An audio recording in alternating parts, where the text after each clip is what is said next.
Jelajahi cara baru mendapatkan informasi. Download Metro TV Extend sekarang. Selamat pagi pemirsa, inilah headline news pukul 10 waktu Indonesia Barat. Sidang lanjutan mantan Menkominfo, Johnny G. Plate kembali digelar di Pengadilan Tipikor Jakarta. Hari ini agenda sidang dilanjutkan pemeriksaan saksi dari Jaksa Penuntut Umum. Selengkapnya Lis Pratiwi akan melaporkan dari Pengadilan Tipikor Jakarta. Lis, siapa saja saksi yang akan hadir dalam persidangan hari ini? Ya Reza, sidang lanjutan untuk mantan Menkominfo Johnny G. Plate akan dilangsungkan di Pengadilan Tipikor Jakarta, tepatnya di ruang Hatta Ali. Rencananya sidang akan dimulai pada pukul 10 pagi ini, namun hingga kini memang kami masih menunggu hingga persidangan akan dimulai nanti. Sebelumnya agenda sidang adalah pemeriksaan saksi dari Jaksa Penuntut Umum. Tercatat hari ini ada 3 orang saksi yang dihadirkan, yakni sejumlah pejabat Kemenkominfo. 3 orang saksi tersebut adalah Kepala Biro Perencanaan Kemenkominfo Arifin Saleh Lubis, Kepala Subdirektorat Monitoring dan Evaluasi Telekomunikasi Khusus dan Jaringan Telekomunikasi Kemenkominfo Indra Apriyadi, serta auditor utama dari Irjen Kemenkominfo Dodi Setiadi. Ketiganya ini merupakan saksi yang seharusnya akan menjalani pemeriksaan pada pekan lalu, tepatnya tanggal 25 Juli 2023. Namun sayangnya pada pekan lalu Majelis Hakim ini memeriksa saksi lain, yakni Muhammad Feryandi Mirza yang merupakan Kepala Divisi Last Mile dan Backhaul Bakti Kominfo sejak pagi hingga malam hari. Oleh karenanya ketiga saksi tersebut kembali dihadirkan pada hari ini. Dan tidak hanya untuk memberi kesaksian terhadap mantan Menkominfo Johnny G. Plate, namun ketiganya juga akan memberikan kesaksian untuk 2 orang terdakwa lain dalam kasus yang sama, yakni untuk mantan Dirut Bakti Adang Ahmad Latif dan juga ex tenaga ahli Human Development atau HUDEF Universitas Indonesia Yohan Suryanto.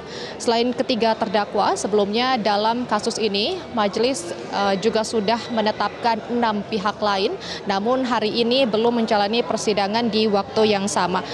Dari 9 orang terdakwa tersebut diduga negara mengalami kerugian hingga lebih dari 8 triliun rupiah imbas dari mangkraknya kasus pembangunan menara BTS 4G Kemenkominfo.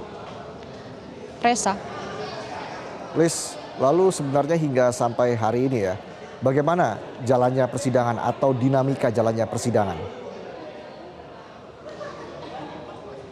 Ya Reza, sejauh ini persidangan ini masih memasuki tahap pemeriksaan saksi dari Jaksa Penuntut Umum. Selain saksi yang nantinya akan memberikan keterangan pada hari ini, pekan lalu saksi yang merupakan pihak Kemenkominfo pula, yakni Muhammad Feryandi Mirza, Kepala Divisi Last Mile dan juga Backhaul dari Bakti Kominfo ini memberikan sejumlah penjelasan. Dalam hal tersebut Majelis Hakim juga mencecar ini cukup banyak terkait dengan proses pembangunan menara BTS 4G Kominfo. Dalam hal ini saksi tersebut mengatakan bahwa hingga 31 Desember 2021 ini baru 668 menara yang on air atau yang menyala, dan pada 31 Maret 2022 hanya ada 1.795. Jumlah ini jauh sekali dari target yang ditetapkan, yakni sebanyak 4.200 hingga akhir tahun 2021 dan kemudian 3.700 lainnya hingga akhir tahun 2022. Untuk kasus BTS 4G sendiri, mantan Kominfo Johnny G. Plate ini diduga menerima aliran dana hingga 17,8 miliar rupiah. Kemudian 2 terdakwa lain yang akan menjalani persidangan hari ini diduga menerima untuk Anang Ahmad Latif sebanyak 5 miliar rupiah dan Yohan Suryanto menerima sekitar 453 juta rupiah. Untuk kasus Bakti Kominfo sendiri, ini adalah sebuah program dari pemerintah untuk membangun atau memberikan layanan kepada daerah 3T di Indonesia, termasuk di Nusa Tenggara Barat, Nusa Tenggara Timur, dan Papua.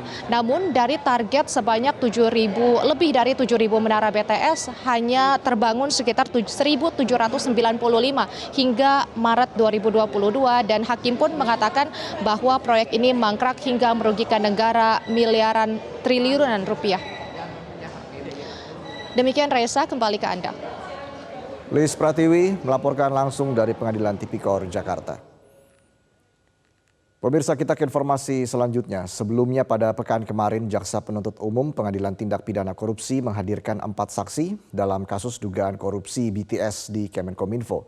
4 orang saksi yang dihadirkan Kejaksaan Agung pada sidang pekan lalu adalah Muhammad Feryandi Mirza, selaku Kepala Divisi Last Mile atau Backhaul Bakti Kominfo, Arifin Saleh Lubis Kabiro Perencanaan Kemenkominfo, Dodi Setiadi, Auditor Utama Irjen Kemenkominfo, dan Indra Apriyadi, Kasubdit Monitoring dan Evaluasi Jaringan Telekomunikasi. Sementara 1 orang saksi lain yang semula dijadwalkan memberikan keterangan, yakni Mira Taiba, Sekjen Kemenkominfo, tidak hadir di ruangan. Saat ditanya hakim terkait aliran dana 500 juta rupiah per bulan yang diduga untuk Johnny Plate, saksi Muhammad Feryandi Mirza menyebut perintah itu bukan datang dari menteri, melainkan dari terdakwa Anang. Saksi menjelaskan terdakwa Anang tidak menyebut uang tersebut untuk Johnny G. Plate dan penerimanya uang tersebut bukanlah Johnny G. Plate, melainkan sekretaris pribadi Plate, Happy Endah Palupi.